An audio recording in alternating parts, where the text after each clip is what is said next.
Folks, complete shock and panic is running through the Democrat Party right now as they continue to lose core Democrat voters as the party becomes more and more unpopular. Not only did young voters abandon the Democrat Party during the 2024 election, new polling shows that voters have continued to move away from the party since the 2024 election, which shocked Democrat insiders across the country. But before we get into it, drop down below, hit that subscribe button, make sure you never miss another video from us again in the future. Now, new polling, this is out from Atlas Intel, shows that among 18 to 23-year-olds, Trump's approval has climbed to almost 53%, which under any circumstance, 50% is a nightmare for the Democrat Party.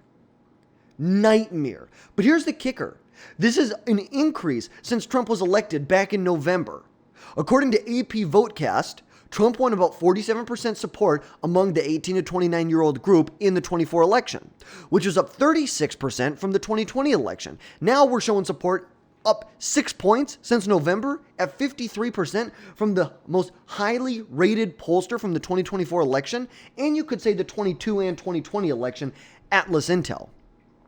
This is a clear trend that appears to be led by young men, which has solidified during Trump's 24 campaign and his presidency so far, which could 100% reshape American politics for years to come. I'm just going to throw this out there. This is a great piece. Now, obviously, Ezra Klein and his guest that he has on is extremely liberal.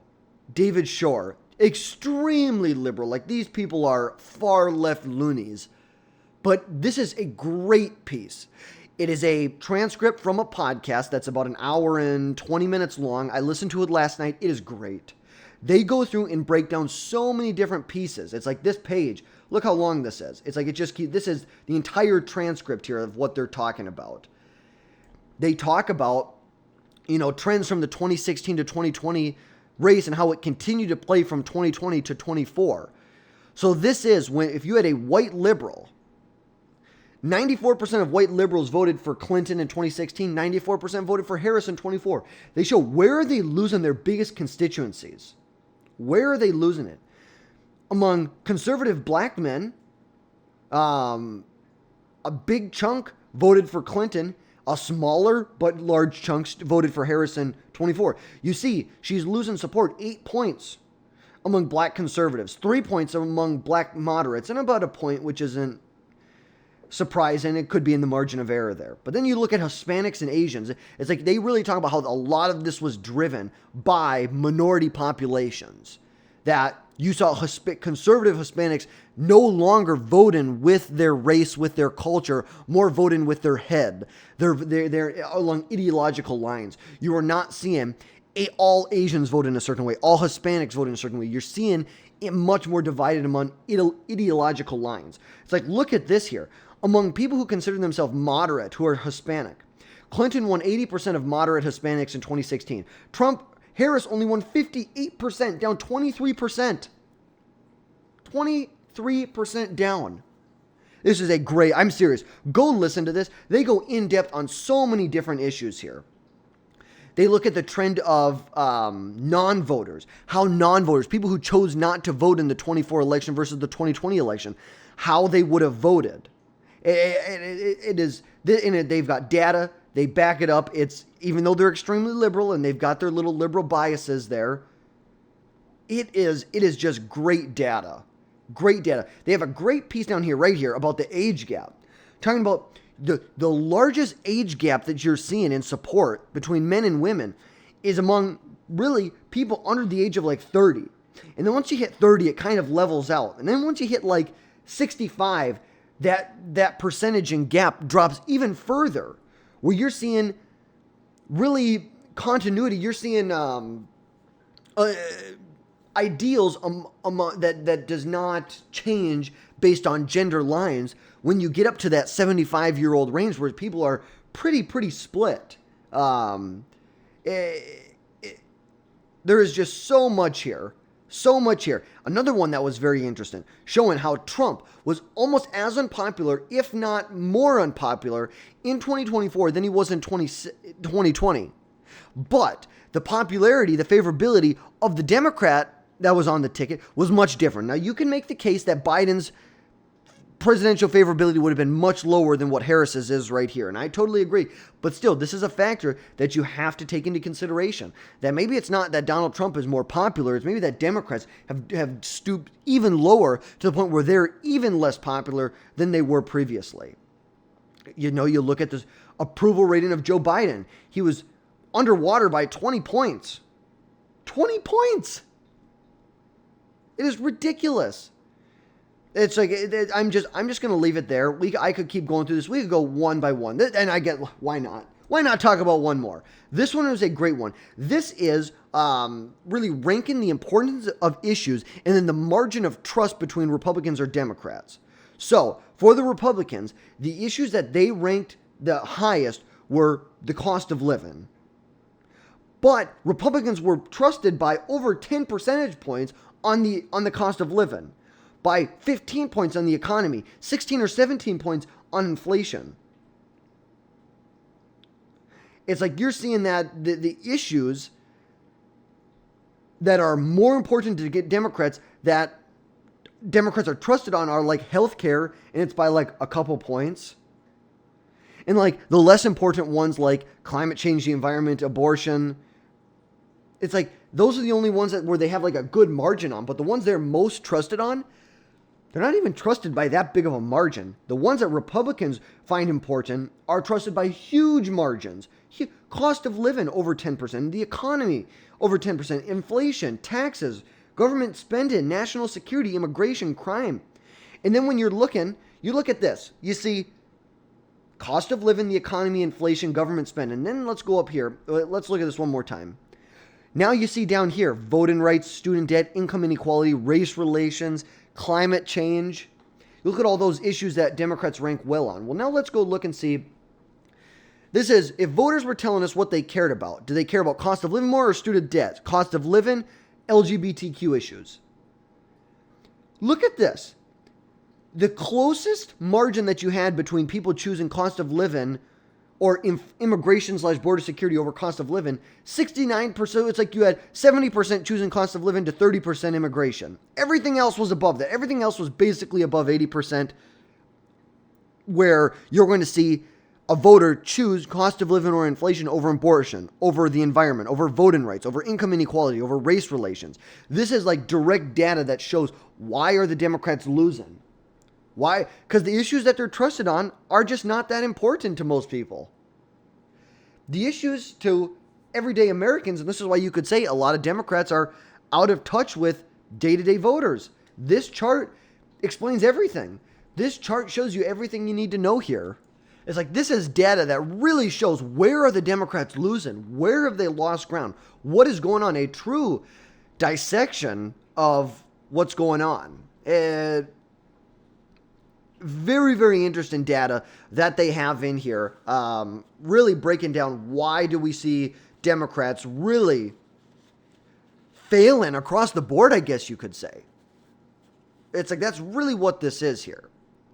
But let's jump back into this. So there was a liberal pollster, his name's John Dilla, who studied youth politics for about the last 20 years. And I believe he is at the Harvard Kennedy School, I believe. The Institute of Politics, I believe, is where he's at. But he studied youth politics for over 2 decades.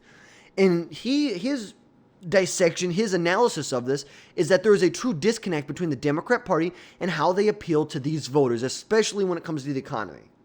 He said, quote, "From the earliest focus groups I conducted this year," and let's pull it up on the screen. Let's see. "From the earliest focus groups I conducted this year, there was an innate sense that younger voters' personal finances were better and would be better under a Trump administration. Nothing the Democrats seemed to do over the course of the last year really changed that perspective." It is 100% true. And when you have an electorate that is concerned with the economy, the cost of living, inflation, and issues that matter to these people, coupled with a Democrat Party that is more focused on abortion access and really didn't do the work that it takes to connect with voters on these issues, it's like oil and water. It just doesn't mix. It just doesn't mix. You saw Harris making protecting access to an abortion a central portion of her campaign, which understandably why she won young women by huge margins while Trump won young men.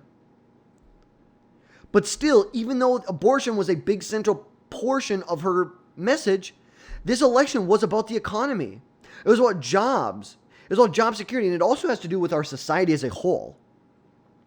When you have the Democrat Party telling men that you're too masculine, it's wrong to be yourself, and then empowering young women, you wonder why young men are moving away from the Democrat Party when the men are being told to take a back seat and keep their mouth shut. Men want to go out and be providers. They want to get a job.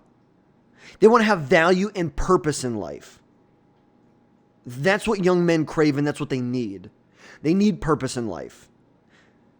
They need, it's like, you wonder why so many young men are lonely, aren't dating. You have huge portions of young men who just aren't even trying to date, which is so sad, because marriage in a two-parent household, that is the backbone of our society. This is what drives nations, is a healthy two-parent household. But then when you have men are being told to take a back seat and keep your mouth quiet, to not be themselves, you wonder why. Trump is, and Trump is saying, I really don't care about any of that. I want you to be able to go out and provide for yourself. You don't need the government to provide for you. You can go out and get your own job. You can be a provider. You can drive economic growth. You can grow your business. You can work your way up a corporate ladder. Whatever you want to do, that you can do it. You don't need a government handout to do it. You can do it yourself. I'm going to unlock the American economy so you can do it yourself. And, there are a lot of young men. I know a lot of these young men personally who growing up in the Trump era who feel very disconnected from the modern Democrat Party. I myself feel very disconnected from the modern Democrat Party. In these surveys, and this is from that John DeLupa again, they're telling us in our surveys and our focus groups that Democrat Party does not speak to them. They're choosing to not be affiliated with it. This is something that you cannot turn around in 30 days or 100 days. To do this, it takes years of investment, and Donald Trump made that investment. And I think much of that, of the playing field, was seeded by Democrats.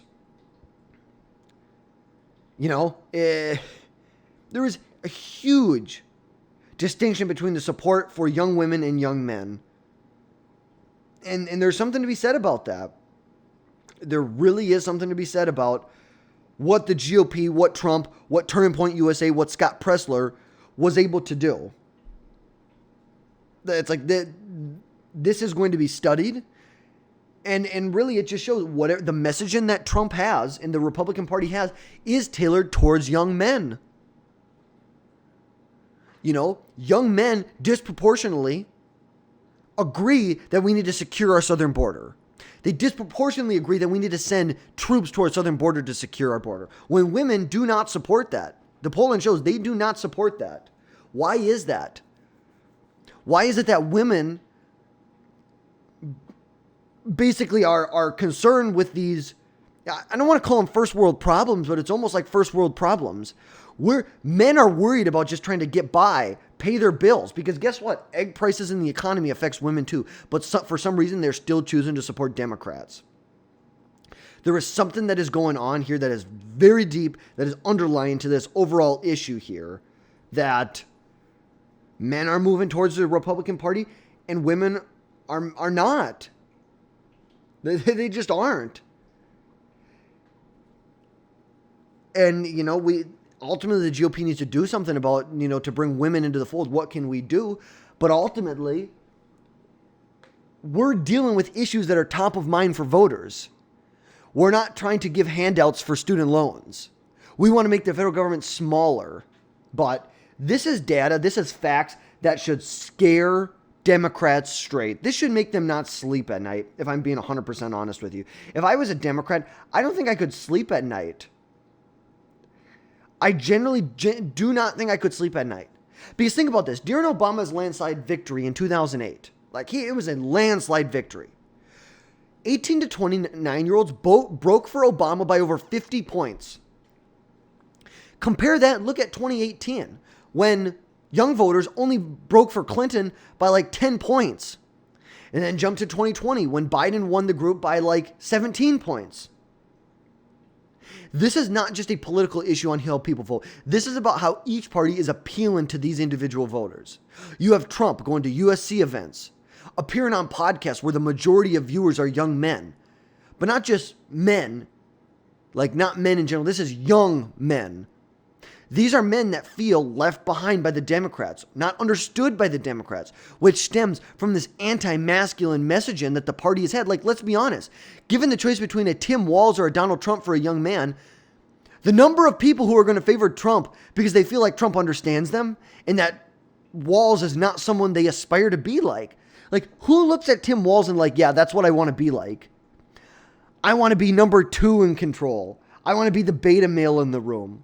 I want my wife to walk all over me. What guy looks at a situation and wants that? Like, let's be honest about that. Donald Trump is someone who comes in, he takes control. He is that stereotypical alpha male in the room. That is what young men are looking for. Like, they aspire to build businesses. They aspire to get rich. They want to build huge businesses, become successful, provide for their family. And when they look at the Trump administration, that's what they see. They don't see Trump saying, hey, I'm going to do it for you. Trump saying, I'm going to get out of the way so you can do it for yourself. And while Democrats and their policies appeal to women by making abortion the center of their campaign across the country, even in like local races, abortion is a huge factor.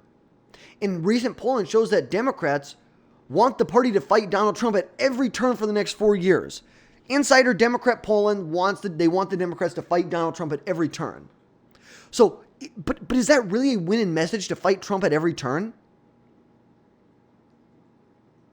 Like, is that a winning message to win back Gen Z voters? And I believe absolutely not. Gen Z wants Trump to secure the border. They want him to lower prices. They want him to deregulate our economy. They want Trump to unleash the American economy that has been muzzled by the Biden administration.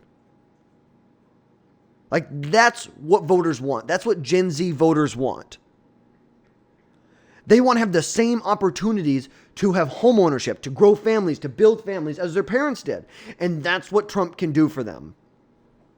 Granted, he has to follow through on that, but that is what his policy is. They truly believe that that's what he's going to do. And so is it really a winning message to say that the Democrats need to fight him at every turn? Is it going to be smart to fight him at, transgenders, mentally ill men, and women's sports? Is that a good place to fight him at? What he's doing on immigration when he has majority support among Americans on that? So I just don't buy into the fact that it's a good idea, and I hope the Democrats fight him at every turn because that is just going to make things even better for Donald Trump, even better for the Republicans, the GOP in 26 and in 28. We got some insane data here. I just want to say this video was for my dad. Thanks, Dad, if you made it all the way to the end here. So that's going to wrap things up for today, folks. Drop down below, hit that subscribe button, make sure you never miss another video again from the future, and let me know down in the comments, what are your thoughts? Why do you think the Democrats are shedding so much male support? Is there an angle I'm missing this from? I'd love to do another video on this here if you have some ideas for me. So let me know down in the comments, and we will catch you next time, folks.